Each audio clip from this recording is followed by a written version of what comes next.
मेरी राव साहब पाटिल नागवे साहब से आपके माध्यम से एक रिक्वेस्ट रहेगी कि यहाँ के किसानों को जब भी राहत मिलेगी तब उनको एक तो पानी खोदने के लिए स्पेशल आर्कियोलॉजिकल के लिए अभी हमने निजामकालीन बांध जो है कई वर्षों से निजाम सरकार के वक्त वो बनाए गए हैं, लेकिन आज तक वो हमारे रिकॉर्ड पे नहीं आए।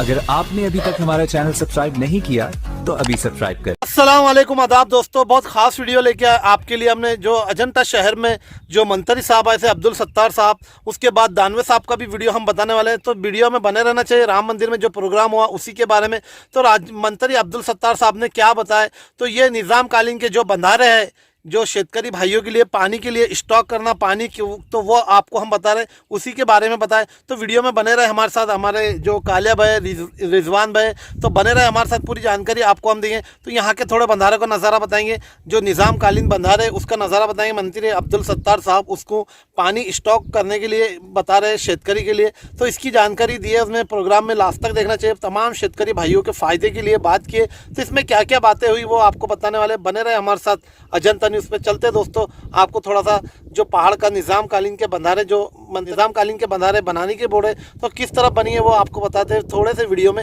चलते हैं दोस्तों। अभी मेरी राव साहब पाटिल नागवे साहब से आपके माध्यम से एक रिक्वेस्ट रहेगी कि यहाँ के किसानों को जब भी राहत मिलेगी तब उनको एक तो पानी खोदने के लिए स्पेशल आर्कियोलॉजिकल डिपार्टमेंट को आपने आदेश देना चाहिए, और वो आदेश के माध्यम से यहाँ का किसान को अगर उसकी प्रगति या उसके उत्पन्न को दुगना करना होगा तो उसको पानी हमको देना होगा। इसके लिए अभी हमने निजामकालीन बांध जो है कई वर्षों से निजाम सरकार के वक्त वो बनाए गए हैं, लेकिन आज तक वो हमारे रिकॉर्ड पे नहीं आए। मैंने गए 2 साल से लगातार उसका पाठ पूरा हुआ करके अभी भारत सरकार के एक जो हमारा गवर्नमेंट के पास जो रिपोर्ट गया है उसके अंदर 4 जो बांध है उस 17 किलोमीटर शिक्षा उस खाई में है, लेकिन हमको पीने के लिए पानी नहीं है। आप सोचो कि ऐसी साइड है, अगर 2 कोबरे हमने दबा दिए, हम तो भारत सरकार की तरफ से उसको मंजूरी भी दे रहे हैं, 350 करोड़ का प्रोजेक्ट हमारे पास तैयार है, सिर्फ उसके अंदर आपके डिपार्टमेंट ने कोई रुकावट नहीं लाना चाहिए। वही हमारे मंत्री जी से मैं रिक्वेस्ट कर रहा हूँ, अगर आप नहीं लाए तो हमको हल्ले चलने को चांस नहीं मिलता है। हमारे दोनों में पहले कल हुआ हुआ रेलवे आना चाहिए, थोड़ी आ गई है। उन्होंने उनकी तरफ से एक डीपीआर तैयार किया, उस डीपीआर की जो फिजिबिलिटी होना चाहिए, जो उसकी व्यापारिक और रेलवे को उत्पन्न मिले ऐसी, तो मैंने बताया, लेकिन हमारे दोनों में थोड़ा झगड़ा चला। इन्होंने बताया आप सिल्लोड को जिला करो, मैं रेलवे लाता। अब सिल्लोड में जिले की तरफ बढ़ रहा है और रेलवे भी आ रही है। ये कोई हमारे लिए इतनी बड़ी बात है कि हमने ख्वाब में स्वप्न में भी सोचा नहीं था कि एजेंडे को रेल आएंगी। अब एजेंडे को रेल आएंगी, एजेंडे से जलगांव जाएगी, जालने से जुड़ा जाएगा, 3 राज्यों की कनेक्टिविटी बढ़ेगी। दुनिया के अंदर जो हमारे पर्यटक आते हैं उनके लिए ये रेलवे बहुत बड़ा एक काम आपके माध्यम से आपने वो डीपीआर जो बनाया, पहले सर्वे करने को टाइम लगेगा, हवाई सर्वे किया, हवाओं में भी बांध कैसी चलाना, क्योंकि बांध हमारा है लेकिन चलाना कैसा है और राव साहब पाटिल नागवे साहब को अच्छी तरह मालूम है। उन्होंने वो चलाया और रिकॉर्ड के ऊपर लाया। स्टेट गवर्नमेंट ने हमारे इसके पहले के कैबिनेट में उसको 50% पैसा देने का वादा किया। उसके साथ साथ हमने जो सर्वे करने के लिए आपने जो महत्व का जो रेलवे लाइन डाली, ये पहली रेल होगी कि किसान की जमीन किसी को लिया नहीं जाएगी, किसान के अंदर कोई व्यापारी घुस नहीं सकेगा। इतनी गोपनीयता हम दोनों ने भी रखी, उसके वजह से कहाँ स्टैंड बनने वाला है वो किसान के पास जब हमारा अधिकारी जाएगा तभी मालूम पड़ेगा, और उसको फायदा भी मिलेगा तो डायरेक्ट किसान को मिलेगा। ये बहुत बड़ा महत्वपूर्ण काम अपने चुनाव क्षेत्र में जो किया है। मैं इस चुनाव क्षेत्र का मामला इस नाते से राज्य का कृषि मंत्री इस राज्य से और रेलवे राज्य मंत्री जी हमारे कैबिनेट में उल्टा निर्णय हो गया था कि महारेल बनाएंगी। मैं बोला वहां रेल नहीं बनाएंगे, राव साहब पाटिल दानवे साहब का केंद्र सरकार की ही रेल बनाएंगे। उसका भी अप्रूवल लेके हमने आपको दे दिया। अब आपकी चालाकी, आपकी होशियारी, आप इतने टैलेंट ब्रिलियंट है कि मुझे कोई सिखाने की जरूरत नहीं।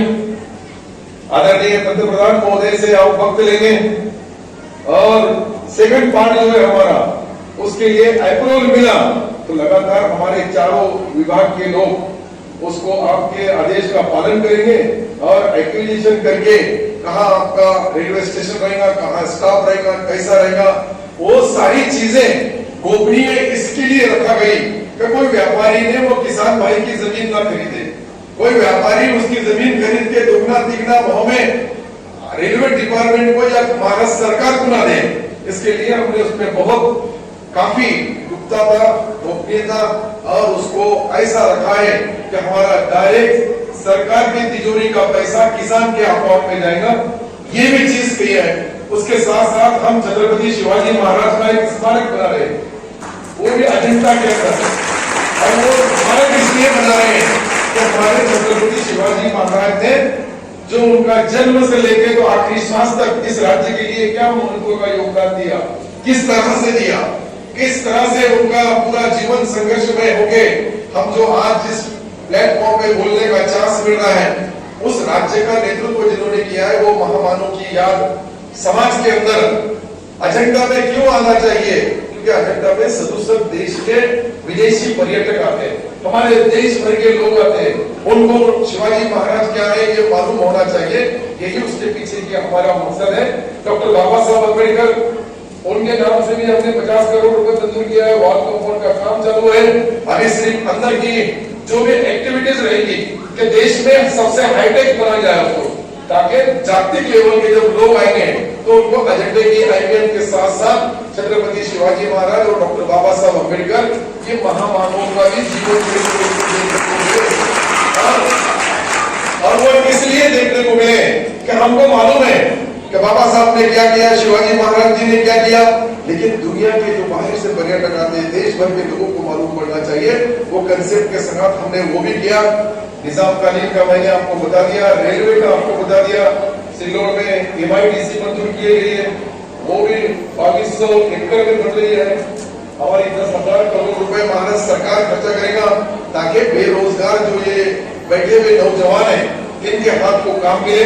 सरकारी नौकरियां सबको नहीं मिल सकती, लेकिन हम जब इसकी कनेक्टिविटी साहब ने जोड़ दिया, रेलवे से हाईवे से जोड़ दिया, तो इसका बहुत बड़ा फायदा। हमारे पास जालना में एक पोर्ट है, ड्राई पोर्ट, वो ड्राई पोर्ट हमारे मुंबई के पोर्ट से अटैच किया गया, उसका एक अलग से बेनिफिट रेलवे से अटैच किया गया। अब उसका धक्का रेलवे का वो अपने वहां जो MIDC बन रही है उसके पास बनाने के लिए नवा DPR में उतनी अमेंडमेंट आपको करना होगी आणि शेतकऱ्याच्या मालाला डायरेक्ट जगभरामध्ये जुबे की नमाज होती है, वो सार्वजनिक एक सहार पड़ी जाती है, वैसे इंडिविजुअल नहीं पड़ी जाती। इसलिए मैं ये वक्त के पहले अगर 2 बजे अगर ये खत्म हो गया तो मैं फिर से एक बार एक 5 स्टार ग्रुप से हमारी बात हुई, वो भी इधर आने वाला है अजंता या फर्दापुर में, वो 5 स्टार होटल के लोगों के लिए भी ऑर्गेनाइजेशन तुम्हारे डिपार्टमेंट की महत्व का योगदान होगा, ताकि आपने मंजूरी दी तो वहाँ के पर्यटक जो आते हैं उनको रहने के लिए अच्छी चीजें। पंतप्रधान महोदय जी ने जो मनोगत, उनके मनोगत में जो बात बताई थी वो बच्चों तक पहुंचना चाहिए। हमारे देश की, हमारे राज्य की जो कुछ हिस्ट्री है, जो कुछ स्टोरी है, जो कुछ यहाँ हमको आसमान और जमीन से जो मिला है, वो सारी चीजें आपने इस माध्यम से, मैंने आपका ये प्रोग्रेस रिपोर्ट पढ़ा है भारत सरकार की तरफ से तुमने जो दिया, ये सारी चीजें पढ़ने के बाद में आप इसको भी कर रहे हैं, हमारे लिए पढ़ा है। लेकिन छत्तीस राज्य के फर्क इतना ही है, लेकिन अपने राज्य पे 36 जिले पे ज्यादा काम करना चाहिए, क्योंकि आपकी जन्मभूमि, आपकी कर्मभूमि, ये सब हमारा जालना और औरंगाबाद दोनों जिलों की कनेक्टिविटी से जुड़ी है। 3 मतदार संघ आपके जिले के, जबकि हमारे भी है। आप बड़े भाई होंगे तो हम आपके छोटे भाई हैं, लेकिन विकास के माध्यम से जो तेज गति से डबल इंजन गाड़ी है, मुझे सारी चीजें हम दोनों एक दूसरे से कभी नहीं मिले तो फोन पे तो बात जरूर कर लेते। एक आधा इन्होंने बताया सेंट्रल गवर्नमेंट की ये स्कीम है, राज्य सरकार ने ऐसा करना चाहिए, हम तो उनके आगे और 2 पावर आगे जाते हैं। इतनी कनेक्टिविटी, इतनी दोस्ती है, टेलीकॉम का चैन जो है आगे भी चला है, बीच में टूटा ना जाए। कुछ लोग तेल डालने का काम करते हैं और अंगार लगा देते हैं, वो थोड़ा बंद करना पड़ेगी। लेकिन मैं आपका दोस्त, आपका साथी, आपका भाई, इस नाते से जो राज्य में सरकार चल रहा है ये डबल इंजन का, उसमें बड़ा इंजन आपका है, छोटा सा हमारा है। तीसरा जो आला उससे छोटा और तीसरा आ गया, अब 3 का छोटे छोटे डब्बे हैं। आप बड़ा है, आपका दिल बड़ा, आपका देश बड़ा, देश के साथ आपकी जो रणनीति, राजनीति, हमारे चुनाव क्षेत्र का एमपी इस देश के राजकारण में 3 बार मंत्री बनता है, इससे ज्यादा क्या खुशी होना चाहिए। देश के राजकारण में राव साहब पाटिल दानवे जितने आगे बढ़ेंगे, हम सब पूरे इस तालुके से लेके तो जिले से लेके तो सरकार चल रहा है ये डबल इंजन का, उसके बड़ा इंजन आपका छोटा सा हमारा है।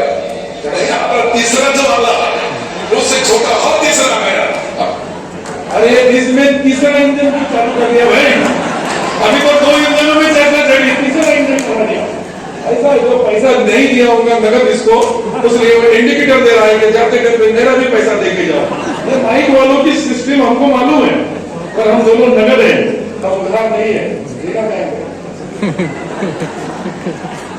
बच्चों को सबको मालूम है, मैं एक छोटा बच्चा पीछे सबसे पीछे लाइन में बैठने वाला विद्यार्थी था, लेकिन दौड़ में जब रेस में जो जीता वही सिकंदर होता है, और सिकंदर के अंदर मेरा नाम सत्ता एक के खिलाफ एक भी।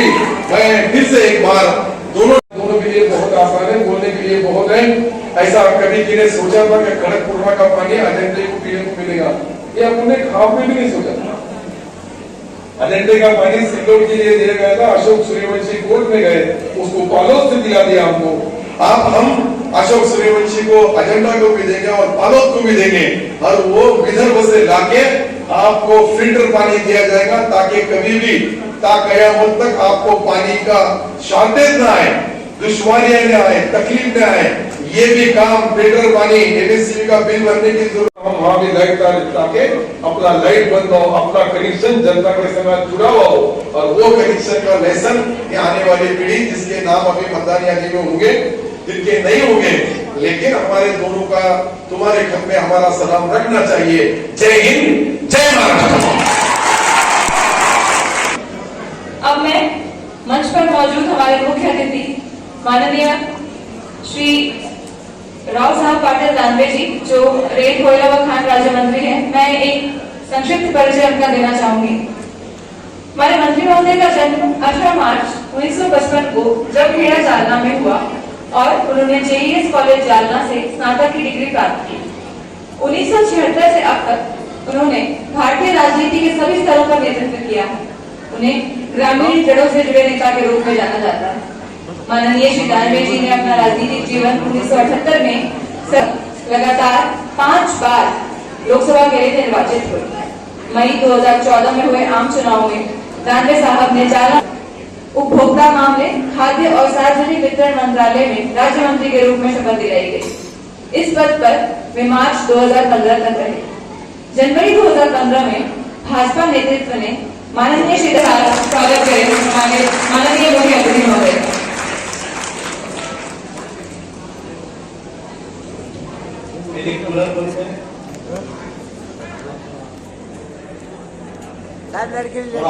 आवाज ऐकतो तो माग?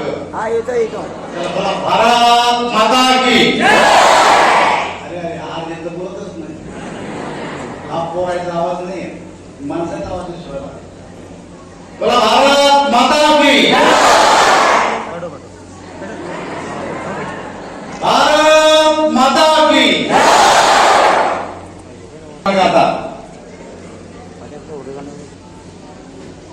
अब्दुल सत्तार साहेब जे आपल्या राज्याचे कृषी मंत्री आहेत, या ठिकाणी उपस्थित असलेले भारतीय भूवैज्ञानिक सर्वेक्षण, एवढा हा जो कार्यक्रम आहे हा खास करून तुमच्यासाठी ठेवलेला आहे। हा काही या ज्येष्ठ लोकांसाठीचा कार्यक्रम नाही। वीडियो में तो आपने देखे मंत्री साहब ने क्या बोले थे, जो निज़ाम कालीन के जो बंधारे हैं उसको रोकने के लिए बोले थे और तमाम शेतकरी को फ़ायदा हुआ। तो वीडियो में तो आपने देखे तो इस तरफ का निज़ाम कालीन का पहले स्टार्टिंग वागू नदी का जो बंधारा लगता है सरकारी दवाखाने के पास में, वो लास्ट तक आपको लास्ट तक बताएंगे। तो उसमें वहाँ जाके वीडियो को एंड करेंगे हम। तो इसी में आपको हम जानकारी देते रहेंगे, बने रहे हमारे साथ। बहुत सारा पानी जो वेस्ट जाता है यहाँ से, करोड़ों लीटर जो वेस्ट जाता है, और यही निज़ाम कालीन के अंदर बंधारे रुकते हैं दोस्तों। तो तमाम शेतकरी को बहुत फ़ायदा होता है। यहाँ अजंटे के तमाम शेतकरी जितने भी खेत हैं वो बागात हो जाएंगे। वीडियो में तो आपने देखे जो खासदार साहब ने भी क्या बोले वीडियो में, और मंत्री अब्दुल सत्तार साहब ने भी क्या बोले। तो चलते हैं दोस्तों, निज़ाम कालीन का बंधारा है सरकारी दवाखाने के पास, वो आपको बताते हैं। का आसमान का खूबसूरत नज़ारा जो सोंडी ब्रिज की तरफ से हमने आपको वीडियो में बताया। ये देखिए लास्ट सीन बता रहे आपको हम, ये खूबसूरत नज़ारा अजंता शहर का जो नज़ारा आ रहा है आपको। इस तरफ जामा मस्जिद है और इस तरफ गांधी चौक भी है, जहाँ सभा हुई थी जो मंत्री अब्दुल सत्तार साहब और खासदार दानवे साहब की। तो इसमें आपको यहाँ जो निज़ाम कालीन बंधारा है वो आपको बता देते। तो यहाँ से स्टार्ट होना चाहिए जो काम, जो बहुत से शेतकरी भाइयों का फ़ायदा हुआ। वीडियो में तो आपने देखे मंत्री साहब ने क्या बोले आपको, तो पूरी जानकारी आपको हम देने वाले। तो बने रहना चाहिए आपने। ये है आपको सामने वागुर नदी वाटरफॉल। बहुत से वीडियो हमने बनाए हुए, वो जाके आप अजंता न्यूज़ पे देख सकते हैं। बारिश के मौसम के वीडियो हमने बनाए हुए, वो आप ही के लिए हम बनाते। तो इतनी मेहनत जो करते हैं दोस्तों, हमारे शेतकरी भाई का बहुत फ़ायदा हुआ। यहाँ से तकरीबन 15 से 16 किलोमीटर पर तक शेतकरी भाई का फ़ायदा हुआ। आप ही के लिए इस वीडियो को ज़्यादा से ज़्यादा अपने दोस्तों में, भाइयों में शेयर करना चाहिए आपको। ये है निज़ाम कालीन बंधारा, देखिए सामने जो आपको बताते। ड्रोन का भी वीडियो हमने बनाए हुए आप ही के लिए, देखिए ये निज़ाम कालीन बंधारे। तो इस तरीके के बंधारे जब हो जाएंगे यहाँ पहाड़ के अंदर, तो बहुत सारा शेतकरी भाइयों को फ़ायदा हुआ। इस तरफ जो वागुर नदी वाटरफॉल है, इस तरफ का वीडियो हमने आपको बताया, वो वीडियो में आपने देखे। ये देखिए जो पहले ऐतिहासिक चीज़ें यहाँ, तो इसका भी काम होना चाहिए। जो मेरे मंत्री साहब से बिल्कुल रिक्वेस्ट है, जितने भी सफीले गेट है इनकी भी रिपेयरिंग होना चाहिए। देखिए जो मंत्री साहब का जो स्कूल है जो यहाँ जो आपको नज़र आ रहा है, और ये सरकारी हॉस्पिटल, पहले अदालत थी ये जो बारादरी बोलते हैं, जिसको बारादरी थी पहले। तो दोस्तों वीडियो को यहीं एंड करते हैं। वीडियो कमेंट में कैसा लगा बिल्कुल बताना चाहिए। अजंता न्यूज़ को लाइक करें, शेयर करें, सब्सक्राइब करें, और अच्छे से अच्छे वीडियो आपके लिए हम बनाते रहेंगे। तो तमाम शेतकरी भाइयों का फ़ायदा होने वाला है। जब निज़ाम कालीन बंधारे सभी पहाड़ के अंदर बन जाएंगे तो कितना पानी स्टॉक हुआ, ये आप बिल्कुल कमेंट में बता सकते हैं।